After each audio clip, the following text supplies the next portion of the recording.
Hey guys, how's everybody doing? Thank you for being here.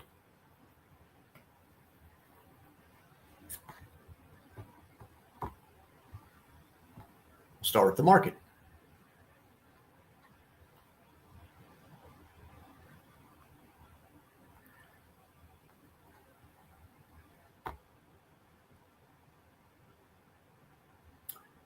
Okay, the SPY is going straight sideways and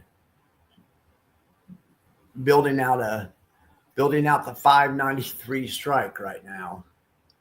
I mean, it was up at 595 this morning. That was a little too high. Yesterday, it was at 588. That was too low. It's rotating right around this 593 the past day and a half, for what it's worth. Before that, the past day and a half was rotating around 587. Before that, it was rotating down here around 559. So wouldn't be surprised if we revert to mean at some point, but it doesn't mean we have to do it right now.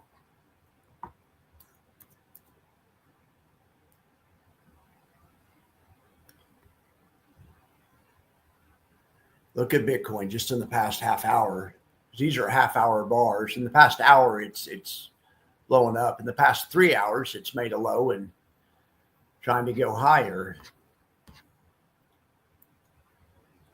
Bitcoin is trading all around this mean. I mean, they're trading around the 103,000 strike lately. Lately, 105 has been too high, 100 has been too low. We'll see if they can break out and establish a new trading range somewhere up here higher, maybe 110 or something. We'll see. All right, so let's look at Tasty Trade. We didn't look at that. Let's cover the stuff we didn't cover this morning. I just checked. I'm down. I'm so happy. I'm only down 8% now. The model portfolio is down like 8.8% since inception. The bad news is the market's right back to about where it was when I invested. So underperforming still, but doing better. All right. So ULTY is up just a tenth of a basis or a tenth of a percentage point today. GPTY is up eighth of a percentage point or 80 basis points. LFGY is up a little bit, a third of a percent. GDXY is up 1.2%. That's good. I have a pretty good size allocation of that. Misty's up, of course, just like every other day, but I don't have many of those. YQQQ is even up a little bit. I was really glad to see Alti up in GPTY. And something else, if you notice that my initial price on GPTY was 43.33, I'm above even. I'm back to even. On ULTY, I'm not quite. Let's look at LFG. Look at LFGY. Bought it at 36 and it's at 41 really. Well, it was really when I bought it was really at 37 because it's 36.93. But anyway, it ran from 37 to 41, 4 points on 4 is about 10%. That's pretty good. Pretty good because that's just NAV. It's also generating yield on that thing. Look at Misty. I bought it at 21. It's at 23. WiMAX is still underwater versus where I bought it. TLT is underwater a little bit, just about $1 from where I bought it. Okay. Well, anyway, that's going well. So what else did we not check out this morning? And I think it was the max factor. I wanted to look at this really quick. How are you guys doing today? Everyone doing well? Looks like I have Mark's here. Hey, Mark. Appreciate you being here.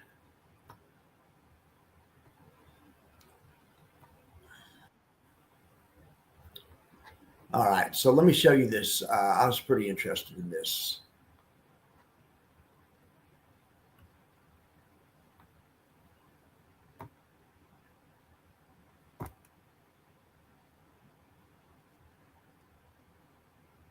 All right. I don't know what's going on. The Wi-Fi extender's right here. I mean, it just couldn't get any closer. Could not get any closer, and I'm not that far from the base units in the living room anyway, which is not that far. Well, all right, here we go. Finally, sorry about that. All right, what I was trying to show is a little TNA. We all like TNA, right? This is a high yield TNA, or technical analysis, I should say. Now, I promised not to go crazy with the metrics, but then last night I went crazy with the metrics. Okay, so a couple of things. I made a couple of new metrics. One of the metrics needs a year's worth of data to work. So, and that's over here. It's called the value composite. And that's over here. But the thing is, if it doesn't have a year's worth of data, it just prints an error message. And so that, even though it's ugly, that actually works, believe it or not. But then I have a momentum composite. And then, of course, you guys are aware of the max factor. And the max factor is how many days above average the stock's momentum is trading, the stock's price. How many days above average are they, or below average? In days, we talk about stocks in terms of a day, so they're equivalent to each other, but we're measuring a day with the average true range. Anyway, so what I wanted to show you what I discovered, and I really like this. Okay, so these are proprietary, but I've really discovered a good formula. Look at this. The composite one.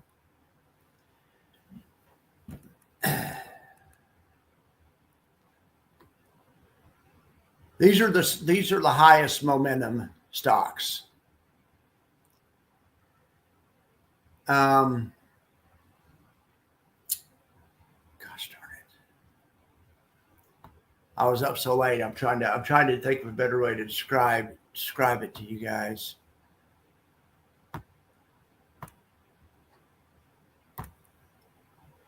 Well, on value, what I did, okay, the max factor just shows you what stocks are the hottest. You could also just look at the moving average and tell you. I'm trying to look at, I mean, that's important. We want to know which ones are the hottest.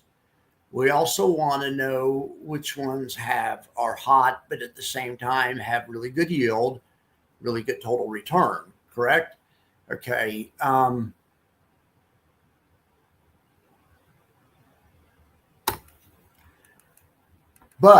And so all of those things are important. We can agree upon, right? But don't we also want one that's safe? Anyway, one that factors in safety is the value composite. Look at the value. Number one on the value composite is triple QY. And I didn't design it to come out that way. Number two is Coney. Number three is Tesla. What this is reflecting on, what I'm looking at on triple QY, yes, Maxi is better just as far as going up more, of course.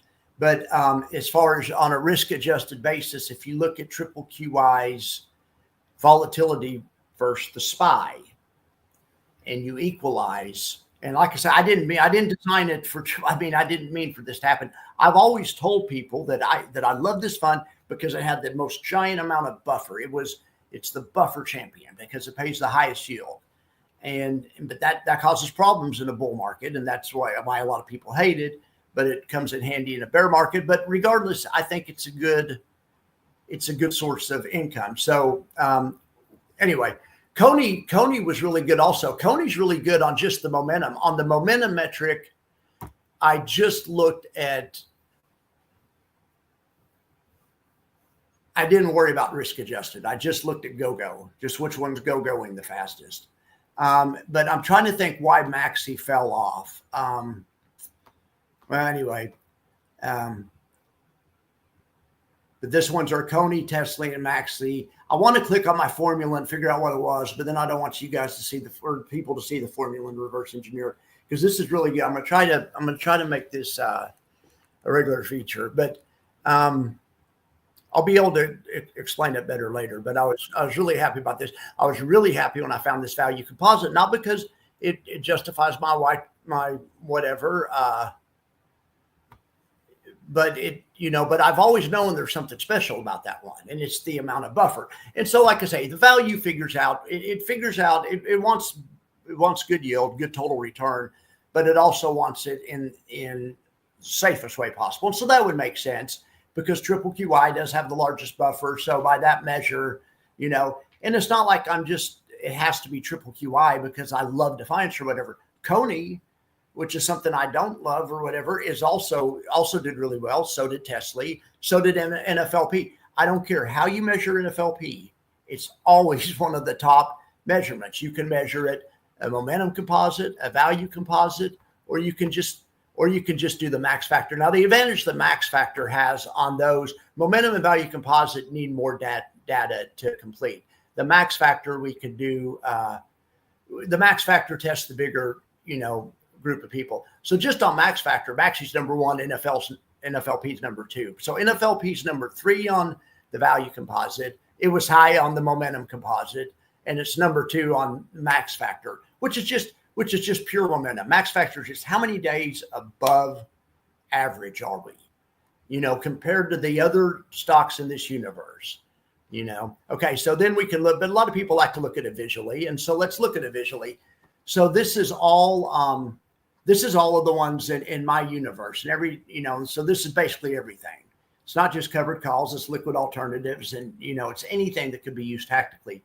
Well, let's just look at who the top third are, because these are generally the best. I mean, there might be some in here that surprise you. We'll just take the top third: QDTE, Triple QI, Biggie, GPIQ, Triple QI, which is one we don't talk about, IDVO, MSFO, SPUT, NVDY, MSFY, Dizzo, Tesla, Palti, Coney, Carboni, SVOL's a monster. LFGY is also a freaking monster. TSLP, NFLP, Maxi. There's something about NFLP. I don't know that. So I'm trying to make why is that one always up there? So what I'm thinking is, and it's not just that one. It's the Netflix ones in general. It's also the YieldMax Netflix one is also pretty high typically. So I'm just thinking that those options are just super liquid, or for whatever reason, that's a great income instrument. Maybe a good one for you guys to use too.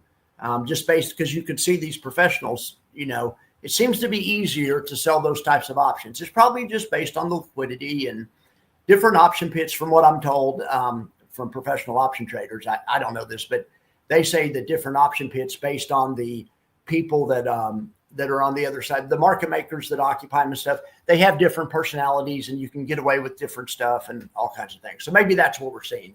But I think that's kind of interesting.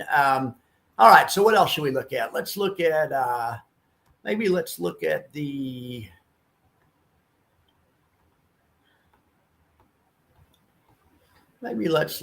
old buffer report, see what's going on in buffer land. But the max factor is a better buffer report. The buffer report is antiquated. And that's what I'm trying to, because it just occurred to me, we have all these statistics at our fingers. We can look at average true range. We can look at the beta. We can look at total return. We can look at yield. You can look at IV. We can look at standard deviation. We can look at a bunch of those. And when you put them together in a way that makes sense, you want a company that has maybe a low beta. So that meaning risk, which, I mean, wouldn't we all love something that had a beta of 1?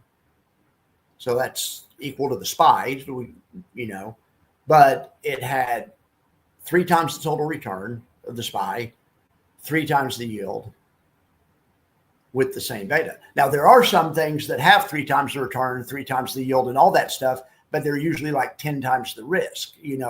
They're usually like a 2.5 on a beta. So anyway, but that's what I'm looking at: beta, average true range, implied volatility, total return, all stuff that we look at. I've just found a good way to put it together, I think. All right, index buffer report. Let's see what's going on here. SVOL's down. That sucks, but it's whatever. FIRS looks good. WDTE, I like to see that, of course, and I like to see YSPY up. That's awesome. LFGY is looking great. YQQQ, Riser. We'll look at YieldMax buffer report. But that's what I'm saying. This report's awesome, but it just shows you which one's up more than the parent just today. That's really not, it has very limited usefulness. It's fun for cheerleading. I mean, you just watch it every day and you watch your, but I'm trying to show, instead of showing what's doing better than the parent every day, the max factor can show you they all do better than the parent. We know that, or they're derivatives, so they aren't supposed to outperform the parent. But the max factor shows you in a universe of other high yield funds and other income type things, liquid alternatives, which ones are the best to be in. Now, it won't predict it. It shows you which ones have been the best to be in, not which ones are the best to be in. But to the extent there's trends, you can, to the extent there's trends, that's a good thing, right? Hey, SB, thank you for being here. Yeah, I know. I'm trying to give you guys some entertainment talking here about the max factor. Anyway, I wish I could remember how I equalized that one for the momentum comp, because I took something, because max factor by itself is deceiving a little bit. And I was just evaluating that last night. And so I think I know what I did. I'm just thinking philosophically. Coney's great also. No one has a problem with Coney. Coney's, Misty, Coney, Misty pays a 25% dividend. Coney pays 100% dividend. They have similar NAV return lately, similar momentum lately, right? That's what it was. The max factor doesn't even factor in total return. Maybe indirectly it does, but it doesn't factor yield in at all. So that the new metric, is more helpful for allocating, in my opinion. If I was going to allocate, if I had a fresh, where is this? What's this one called? I'm trying to find my high yield TNA. There it is. If I was allocating a fresh fund, I would look at, probably, it depended who I was doing it for. My brother-in-law wants just to be in the hottest one, so I would choose momentum comp for him, or max factor. But I didn't have max factor. I didn't have it discovered yet when I allocate for him. But that would indicate to invest in Coney and Tesla. Coney and Tesla were two of the initial ones I invested in for him, because it was back when times were good. I got Coney, I got Tesla, I got Misty, I got YMAX, so just intuitively, I did the same thing. Obviously I want Coney, right? Misty, Tesla. Those are, heck, right? So, it's not like you have to have the numbers, but the numbers can show you maybe something you didn't see, or just a way to track the other ones. I may be able to track Coney and Misty in my head, but I don't have any idea what triple QI is doing, but now we can track it, And then if it starts doing well, triple QI does, or whatever, it'll move up the list and we'll say, hey, that's, something going on here. But yeah, so if I was allocating fresh today, I was going to use this. And I also had NVIDIA. I had this allocation off the get-go. Coney, Tesla, Maxi, NVIDIA. That's the way I did it, just naturally. I had some AMD in it. AMD's up there. I had triple QI. And that's basically how I did it. I just did it because that's what I want for my brother-in-law. He wants as much NAV return as he just wants the most. But we're just going to try to keep him in the hottest stuff. For myself, I don't have as much money as my brother-in-law, but he also has more kids. But anyway, whatever. Maybe I'm a little bit more conservative than he is. So I might look at this to kind of make sure. I might look at the value way, because what this does is it's going to knock Coney out, because Coney, it'll knock Misty out too. Well, it didn't knock Coney all the way out, just knocked Coney down to 2, but Coney's super volatile for all that return you get. Anyway, but so for somebody more conservative, maybe triple QI, Coney, Tesla, NFLP, TSLP, those are good ones. I've heard, Clip. I don't know about that. NVDY, WDTE, Pi. Want to see which ones are the worst?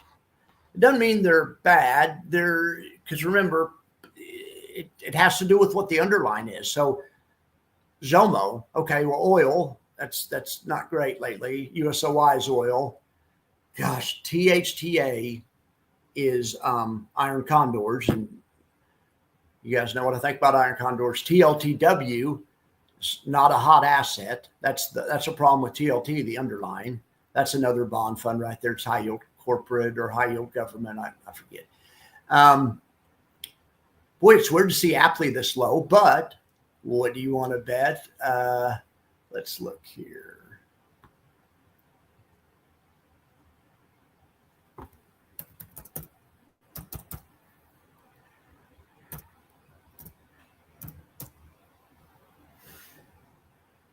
Did I do that wrong? Why does that look wrong? What the hell am I doing? Aptly?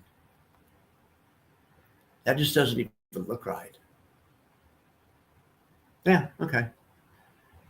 Well, for whatever reason, you can see that Apple really just hasn't participated in the rally to the extent. Just physically, what I'm looking at, you can see the 20 and 50-day moving average. There's the 20 right there, 36.5. There's the 50 at 14. The 200's way up here, but just looking at the shorter term ones, it's not even over its moving averages, which is to me kind of the definition of a trending up market, and it has been at other times. So that makes sense that Aptly's not on there when we're going to compare it with like Coney. Let's look at Coney just to make an extreme example. But Coney is on the other side of its moving average, and that's not all there is to it. It also factors in each asset's individual volatility and stuff. All right. Well, if there's anything you guys want to talk about, we can. Let's look at the option trades real quick. But that's enough of the Max Factor. I'm still trying to turn those into an app or make them a subscription service or something. I'm trying to figure out something to do with them to make them. Or maybe I'm thinking about just getting a Patreon and publishing them live. So, or making a database and just. All right. What we're going to look at? Oh yeah, option trades. So we're going to look at option strat. I don't know why this is running so slow. Let's just shut that. Let's just go here. All right.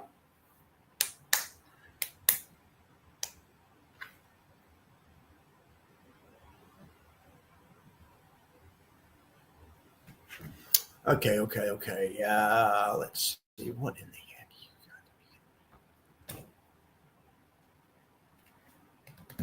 got.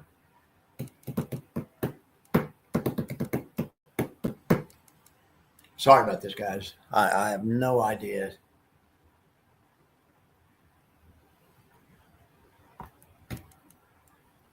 I mean, all I did was open a new tab, and it shuts the whole computer down.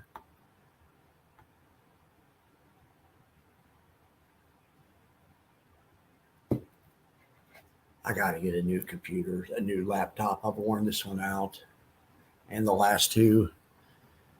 Oh my gosh.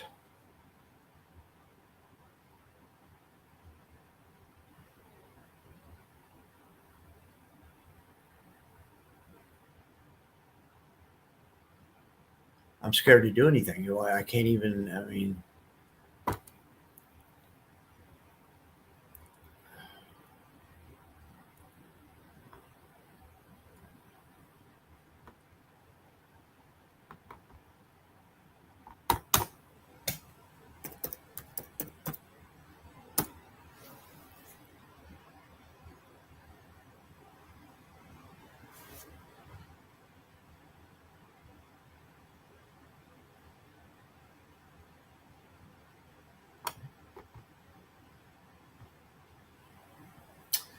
All right. I do have this one on in real life. I did that between the two shows, ZM, Palo Alto Networks. I have that one on as well. Or no, I'm sorry. I have Snowflake's on. It's been on since last week. And it was because I did it Friday. And yeah, this one's from Friday. Anyway, let's look at that Snowflake one real quick. It's down $57, but that's fine. Let's see what we're asking it to do this week. So we just don't want earnings to cause the stock to drop more than 6.3%. If it just drops 6.3% or less, we'll just get to keep our initial credit, which is $176 on $1,300 worth of risk. So that'd be fine. If it drops more than that, that sucks. But if it drops more than that, we almost deserve to lose. I mean, you know, I mean, you got to pick something that goes up. All you have to do on this strategy is just, you can't pick something that's going to go down more than the buffer. That's why you want to say you deserve to lose, because it's hard to lose, but you know, it's possible. You can look at this put right here. It has a 25 delta. Just take the inverse of that. That means that put's not even going to go in the money, and you're short it, so you don't want it to go in the money. So it's not going to go in the money 75% of the time. Okay, so this trade just right there has a 75% chance of profit. It's a little bit more complex than that, because it also has to do a little bit with how much you spend on these other twos, but substantially it has, like, call it a 73% chance of profit. You can do it in your head, or you can when you've done this many times as I have. All right, so that's a good one on snow. If there's a new one that you guys want me to do, I'd be happy to do it. Home Depot's going well. I wonder if these are ever going to work out. This is my broken wing butterfly. I just like it's cheap. It's only $91. That's not that much money. I'm going to make well more than that off the other stuff that I'm long. So, but I have one more day. It expires. No, I don't have one more. I thought it expires. Gosh darn it. Because VIX, I meant for this to go through VIX expiration, and VIX actually expires tomorrow morning. So you watch tomorrow morning, and I have this on in real life too. Tomorrow morning, it will something similar. It'll probably will go there. I'm going to roll that out in real life. It's going to go there. Dude, look at this gap. There's an 11-point open gap in the SPY and in futures. It never happens in futures, but this is obscene. Just like this election night gap was obscene. It's the same thing. I guess the election night gap, we gapped from 573 to 584. That's 11 points. But the other day we gapped from really further than that. If you go from the low, from the close to open, it's a 15, 20 point gap, but high to low between the 2 days, it's a 10, 11 point gap. That's gigantic. There's a gigantic amount of buyers hiding in there, just like there was a gigantic amount of sellers hiding in there. And you could see, man, when it got back up into there, that was the sell of the quarter, probably. That because who would have known this was going to go down? This took people by surprise, whatever. But then when it went up and poked its head up here, boy, that was, because then it went and made a new low, a vicious new low. That would have been a great, great, great, great signal. But same thing. Now let me make this, as long as we stay above this election night gap, we'll call it bull territory. But if we dip back into here, I really would expect buyers to be there. Anyway, so that's why I chose that strike on that option trade I just showed you, that broken wing butterfly. I'm shooting for 572, but I use 575, but it gets you close enough. I like this so much. Let's do this. Let's do this.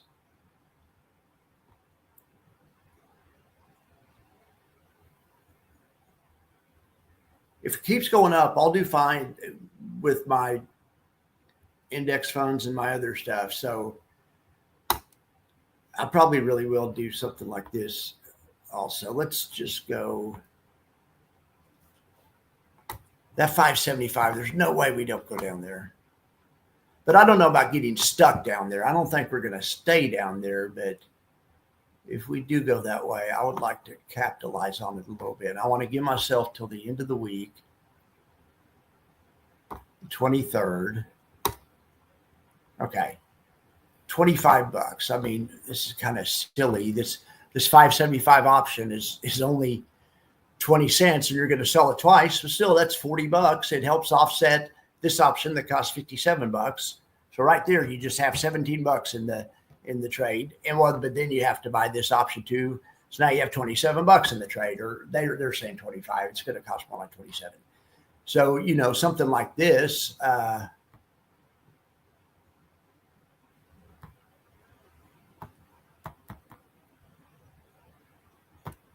Something like this, if depending on how much you wanted to risk and what you're trying to protect. There's a $125 trade that if we pop back down there between now and the end of the week, you should be able to do all right, especially the later in the week it goes, which it'll probably just go first. Anyway, that's another story.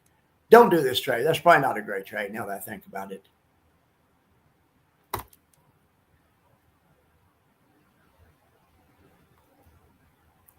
Let me show you the drawback to that broken wing butterfly, or just doing spreads in general.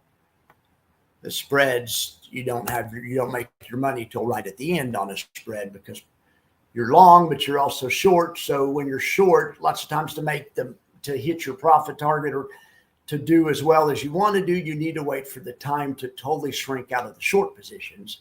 That doesn't always happen right away. Anyway, there it is. But let me show you physically what that means. So just in case anyone does this, I want to know what they're getting into. Yes, it's cheap and that's great. But if it goes there quick, and especially if it doesn't stay there, let's say it goes there tomorrow morning, we open and it's there in the morning, first thing, which would be the worst case scenario. Or the worst case scenario is for it not to go there and to go up and you lose the $100.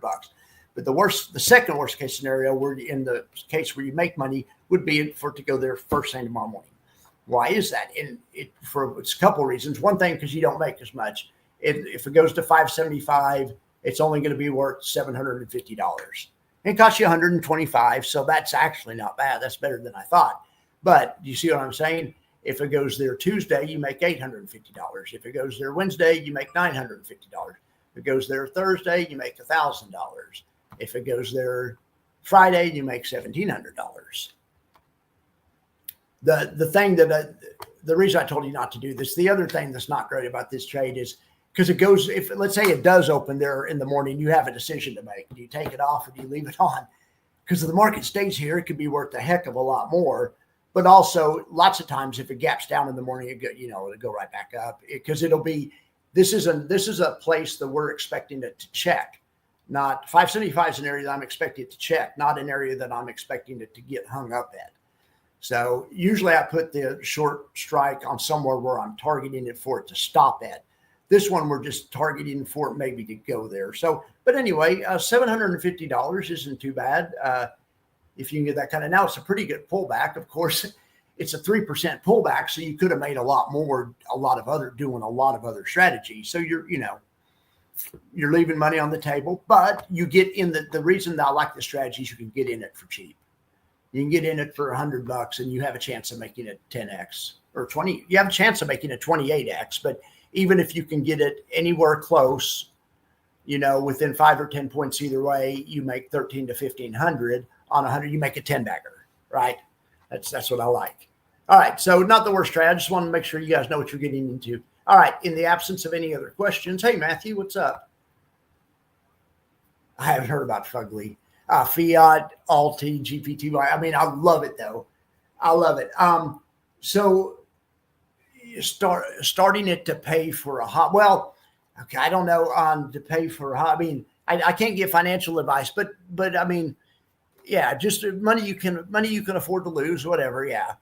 You have a retirement and you want to put 20,000, you have $500,000 in retirement. You want to put 10 or 20,000 in Fugly because don't some people want to do that also? I thought people were trying to get one that pays on each day of the week. Isn't there some kind of strategy like that so they can just always have money coming into their account every day? Maybe I thought that's where we were going with that at first. But anyway, okay, let's just talk about the stocks. Okay, Alti's bullish. Fiat. So I like this. You have 4 bullish ones and you have a bearish one. Now, I would rather the bearish one be YQQQ because it covers all of the NASDAQ instead of just bearish on Coinbase. But anyway, but I like that because basically that's like a long short fund. If you did those in equal proportions, you'd be 80% long, 20% short. It's very similar to how I'm doing my model portfolio. I'm about 80% long. I have GPTY, LFGY. I used to have YMAX. I love ULTY. Yeah, I mean that's cool. I like that. Just like I say, it just scared me when you said to pay for a hobby. I think of it more like an investment, and if it makes money, that's great, and then it'll offset the cost of a hobby. But don't expect it. You know what I'm saying? Don't expect it to pay for anything. But it's an investment. Take a look at it a year from now, and hopefully it will have paid for a hobby. Anyway, I have a weird attitude about stuff. Hey, but no, I'm glad you're here, Matthew. I don't think I've seen you in here before, but I appreciate you being here. Yeah, and I've heard of Fugly before, but just no one's talked about it. So if I did Fugly, I would just switch. What you could do is what's a bullish one that starts with an F? Is there a bullish? Because I would just make a bullish one, and then make the YQQQ. But other than that, it looks great. You could. Oh, here it is, Feppy. Feppy's a good fun too.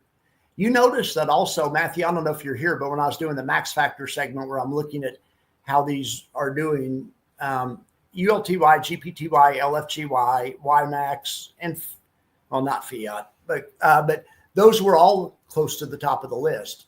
Let's go see where Fugly is in the Max Factor. Let's go check the Fugly out.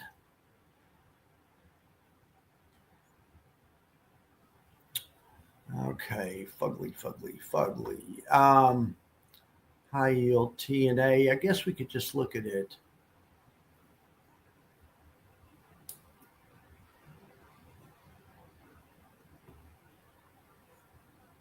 Well, just in the top 20, we have LFGY.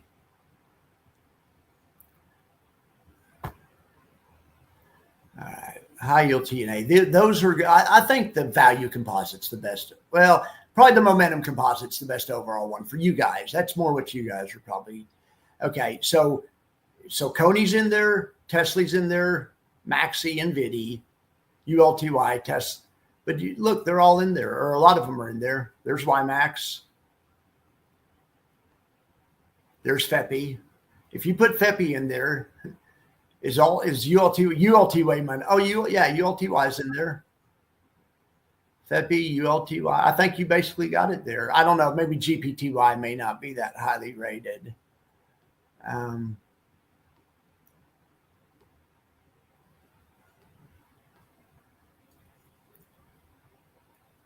I wish if I could just knew how to put charts and stuff together, with this would all be on a graph and it'd be easy to look at. And I wouldn't have to slide through here every time. Well, anyway, I don't know.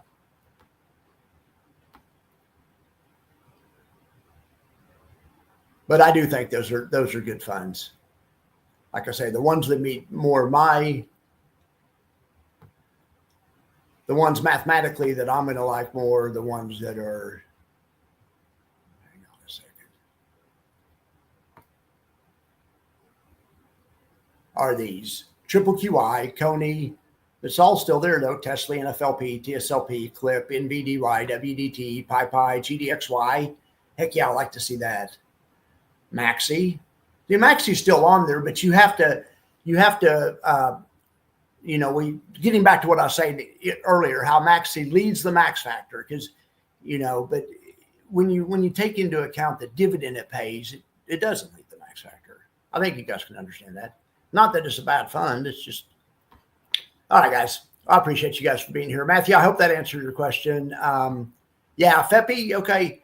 I mean, I don't have any Feppy, but I loved Feppy when it came out because it was doing what GPTY is doing now. It was the first one to just kind of take a super group of in a smaller like subset. And GPTY copied Feppy, right? Or basically, I think. Anyway, but yeah, so that's why I like. Now I'll say this: GPTY I think even does it better. But I need to make a comparison now that they've both been out a year. GPTY uses weekly options. Feppy uses monthly options. That means Feppy's going to be less efficient at gathering yield, but more efficient at gathering upside. The Yield Max ones are going to be the opposite, more efficient at gathering yield, but less efficient at gathering upside. We'll do a comparison on that. That'd be a good one. Anyway, thanks for being here, Matthew. Thanks for being here, all of you guys. There's still 10 of you here. I appreciate each and every one of you guys. All right. I don't know if we'll be back at the end of the day. I will if something's happening. If the market's boring, I may just see you guys tonight and go work on the Max Factor. Hit me up in Discord if there's anything you want to talk about. All right. See ya.